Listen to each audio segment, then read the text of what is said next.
বিসমিল্লাহির রহমানির রহিম।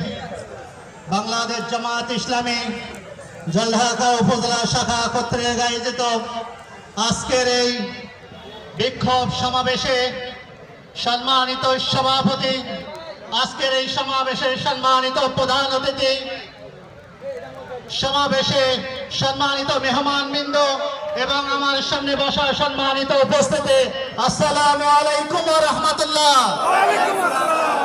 কেমন আছেন আপনারা? আলহামদুলিল্লাহ। আমরা এই সমাবেশ থেকে ডক্টর ইউনূস সরকারকে আহ্বান জানাতে চাই, অনতি বিলম্বে বাংলাদেশে যে ফেব্রুয়ারির যে নির্বাচন আপনি আয়োজন করতে চাচ্ছেন, সেই ফেব্রুয়ারির নির্বাচনে আপনাকে পিআর পদ্ধতি অনুযায়ী নির্বাচন আয়োজন করতে হবে। বাংলাদেশের জনগণ, জলঢাকার জনগণ পিআর পদ্ধতি ছাড়া বাংলাদেশের জনগণ কোন নির্বাচন গ্রহণ করবে না। সম্মানিত উপস্থিতি, আমাদের বন্ধুগণ, এক রাজনৈতিক দলের শীর্ষ নেতা বলেছেন পিআর খায় না মাথায় দেয়। কে বলেনি? পিআর খায় না মাথায় দেয়। আমি বলতে চাই পিআর খাওয়ার জিনিস নয়।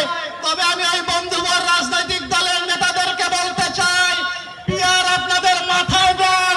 কারণ আপনাদের পিআর যদি আপনাদের মাথায় না লাগে, তাহলে আপনার মাথায় যে ভারতীয় ভূত চেপে বসেছে, আপনাদের মাথায় যে আওয়ামী লীগের ভূত চেপে বসেছে, পিআর বাস্তবায়িত হলে সেই ভূত আপনাদের মাথা থেকে বিদায় হবে। সম্মানিত উপস্থিতি, আমি ডক্টর ইউনূস সরকারকে বলতে চাই, জনগণের অনেক প্রত্যাশা নিয়ে আপনি ক্ষমতায় এসেছেন। আমরা বলতে চাই জনগণের এই প্রত্যাশা আপনি পূরণ করুন। আপনি পিআর পদ্ধতিতে নির্বাচনের আয়োজন করুন।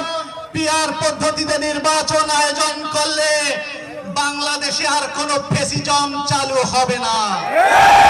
পিআর পদ্ধতিতে নির্বাচন হলে বাংলাদেশ থেকে আর কাউকে হেলিকপ্টারে পালাতে হবে না। পিআর পদ্ধতিতে নির্বাচন হলে আগামীতে হাসিনার মতো কোন স্বৈর শাসক বাংলাদেশে প্রতিষ্ঠিত হবে না। পিআর পদ্ধতিতে নির্বাচন হলে বাংলাদেশে কালো টাকার নির্বাচনের ছড়াছড়ি আর হবে না। পিআর পদ্ধতিতে নির্বাচন হলে ভারতের আধিপত্য বাংলাদেশে আর চলবে না। সম্মানিত উপস্থিতি, আগামী দিনে পিআর পদ্ধতি এবং জুলাই সনদ অনুযায়ী নির্বাচন আয়োজন করার উদাত্ত আহ্বান জানাচ্ছি। একই সাথে কেন্দ্র সংগঠন আমাদের যে আন্দোলনের কর্মসূচি গ্রহণ করেছে, পিআর পদ্ধতির দাবি আদায় না হওয়া পর্যন্ত আমরা ঘরে ফিরে যাব না। সম্মানিত উপস্থিতি, সকলকে আবার সালাম জানিয়ে আমার কথা শেষ করছি। আসসালামু আলাইকুম ওয়া রাহমাতুল্লাহ।